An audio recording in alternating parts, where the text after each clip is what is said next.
অজিত পাওয়ারের মৃত্যু নিয়ে পূর্ণাঙ্গ তদন্তের দাবি মমতা বন্দ্যোপাধ্যায়ের। সুপ্রিম কোর্টের তত্ত্বাবধানে তদন্তের দাবি। একমাত্র সুপ্রিম কোর্টের উপরেই আস্থা বিশ্বাস আছে বলছেন মাননীয় মুখ্যমন্ত্রী। কেন্দ্রীয় সংস্থাগুলি বিক্রি হয়ে গিয়েছে। অজিত পাওয়ারের মৃত্যুর খবরে মর্মাহত বলছেন মমতা বন্দ্যোপাধ্যায়। দেশের মানুষের কোনো নিরাপত্তা নেই অভিযোগ তাঁর। বিজেপির জোট ছাড়ার চেষ্টা করেছিলেন, জেনেছিলাম সোশ্যাল মিডিয়া থেকে। কোন দিকে ইঙ্গিত করছেন মাননীয় মুখ্যমন্ত্রী স্পষ্ট।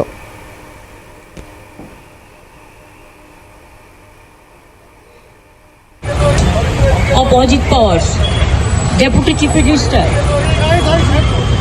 He died today morning in a plane crash. I'm really shocked to see the news. There is no safety and security of the people of this country. Even the political leaders, I do not know what is the fate of the opposition political parties, but he was very much with the ruling party. But before few days ago, I came to know that from social network that somebody from other party, they gave a statement that Ajit Pawar is willing to leave the BJP. And now what happened today, I need proper investigation under the supervision of Supreme Court. Only we have the trust on Supreme Court, no other agency. All the agencies are being totally purchased. And really it's a great loss for the country. Maybe he's from the opposition.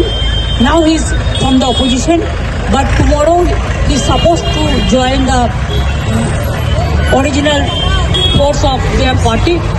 বিরোধী দলনেতা শুভেন্দু অধিকারী তিনি কি বলেছেন এই বিষয়ে শুনবো। পাশাপাশি Jagannath Chattopadhyay BJP নেতা, তার কি বক্তব্য দেখুন।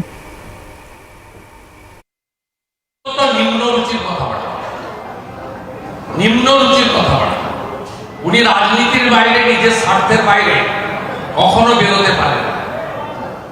দুর্ভাগ্যজনক, ইনাকেই আমরা 11 সালে মুখ্যমন্ত্রীর চেয়ারে বসিয়েছিলাম। লজ্জা, বাংলার গর্ব মমতা নয়, বাংলার লজ্জা। এই ধরনের কথা আজকের দিনে মন্তব্য করার মধ্য দিয়ে উনার সংকীর্ণতা এবং উনি যে রাজনীতির বাইরে, নিজের স্বার্থের বাইরে কিছু ভাবেন না, এটাতে প্রমাণিত। চুপি করে যান। এসব কথার উত্তর মহারাষ্ট্রে প্রতিষ্ঠিত পাওয়ার ফ্যামিলি দিয়ে দিবে। আমাদের এগুলো নিয়ে মন্তব্য করার কোনো দরকার নেই। মৃত্যু নিয়ে কারোর প্রতিক্রিয়া যে এমন হতে পারে তাই কল্পনার অতীত। অজিত পাওয়ার আমাদের এনডিএর অন্যতম সঙ্গী এবং তাঁর এই মৃত্যু আমাদের জন্য অত্যন্ত শোকের। সারা দেশ এই শোক নিয়ে চলছে এবং যেহেতু এরকম ধরনের একটি দুর্ঘটনার মৃত্যু, তার তদন্ত বিধিবদ্ধভাবেই হবে। এই ধরনের দুর্ঘটনা ঘটলে পরে তার তদন্তের কি স্বরূপ হয়, কিভাবে তদন্ত করতে হয়, সেটাও ভারতবর্ষের সিভিল অ্যাভিয়েশনের প্রোটোকলেই বা এসওপিতেই রয়েছে। ফলে আমার ধারণা রাজ্যের সাংবিধানিক পদে থাকা ব্যক্তিদের এসবগুলি জেনে আরো দায়িত্বশীল হয়ে মন্তব্য করা উচিত। দায়িত্ব জ্ঞানহীন মন্তব্য তো অনেকের অনেক বিষয়ই করা যায়, কিন্তু এরকম একটি শোকের দিনে এই ধরনের মন্তব্য কোনোভাবেই অভিপ্রেত নয় এবং এটা আসলে রুচির পরিচয়। কথা বলেছিলাম তৃণমূল নেতা বৈশ্বনাথ চট্টোপাধ্যায়ের সঙ্গে, তিনি কি বলেছেন শুনবো। অজিত পাওয়ারের এটা ঘটনা ঘটেছে, এবার তার মৃত্যু হয়েছে।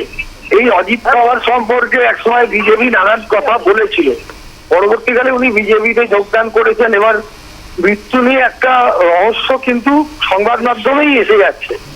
যদি সংবাদ মাধ্যমে একটা মৃত্যুকে রহস্যজনক মৃত্যু বলা হয়, সেক্ষেত্রে যদি কেউ বলে থাকেন, আমাদের মুখ্যমন্ত্রী, আমি জানি না এক্সাক্ট কি বলেছেন, নিশ্চয়ই একটা তো মানুষ তার যে কোনো আনন্যাচারাল ডেথ হলে ইনভেস্টিগেশন হতেই পারে। এটাতে আমার শুভেন্দু তো যে গাড়ি চালাতো ছেলেটি বডি সিকিউরিটি গার্ড ছিল, তারও কেন একটা রহস্যজনক মৃত্যু হয়েছে। তো রহস্যজনক মৃত্যু হলে তো তদন্ত হবেই। এই মৃত্যুটা নিয়ে যদি সংবাদ মাধ্যমেই আমি দেখছিলাম যে অনেকগুলি কোশ্চেন আসছে, নোট অফ ইন্টারোগেশন আসছে। তাহলে ন্যাচারাল ডেথ না হলে যদি কারোর আনন্যাচারাল ডেথ হয়, তাহলে তো তদন্ত হতেই পারে। একটা বড় কাউকে কি তদন্ত করানো উচিত। অধীর রঞ্জন চৌধুরী তিনিও মমতা বন্দ্যোপাধ্যায়ের সুরেই সুর মিলাচ্ছেন, এখানে বলছেন যে অবশ্যই প্রকৃত তদন্ত হওয়া উচিত কি হয়েছে ঘটনার। এবং খুব দুঃখজনক, অজিত পাওয়ার যিনি শরদ পাওয়ারের ভাই, মহারাষ্ট্রের একটা বড় পরিচয়ের নাম হচ্ছে পাওয়ার পরিবার।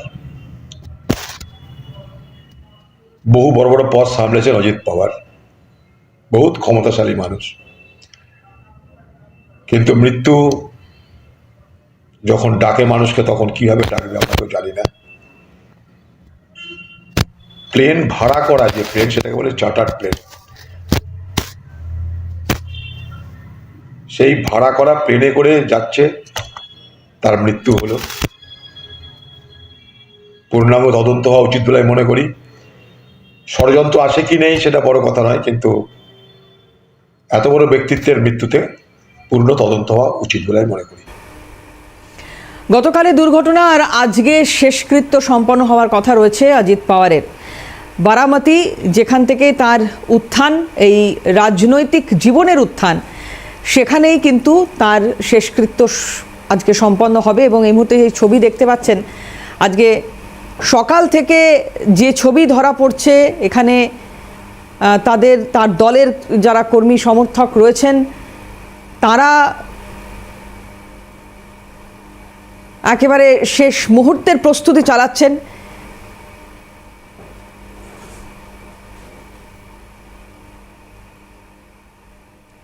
বারামতির বিদ্যা প্রতিষ্ঠান মাঠ, যেখানে শেষকৃত্য সম্পন্ন হবে অজিত পাওয়ারের। আর খুব একটা বেশি সময়ের অপেক্ষা নয়, তারপরেই শেষ দেখা, তার ভক্তরা তাকে শেষ দেখা দেখবেন এই বারামতিতেই। গতকাল বারামতি আসার পথেই তার বিমান দুর্ঘটনা, চার্টার্ড বিমান দুর্ঘটনা ঘটে। নির্বাচনী প্রচারের কাজে তিনি আসছিলেন, আর সেই সময় ওই দুর্ঘটনা, ভয়াবহ সেই দুর্ঘটনা ঘটে। আর আজকে তার শেষকৃত্য সম্পন্ন হবে বারামতিতেই। বারামতির বিদ্যা প্রতিষ্ঠান মাঠ, যেখানে শেষকৃত্যের প্রস্তুতি চলছে এই মুহূর্তে।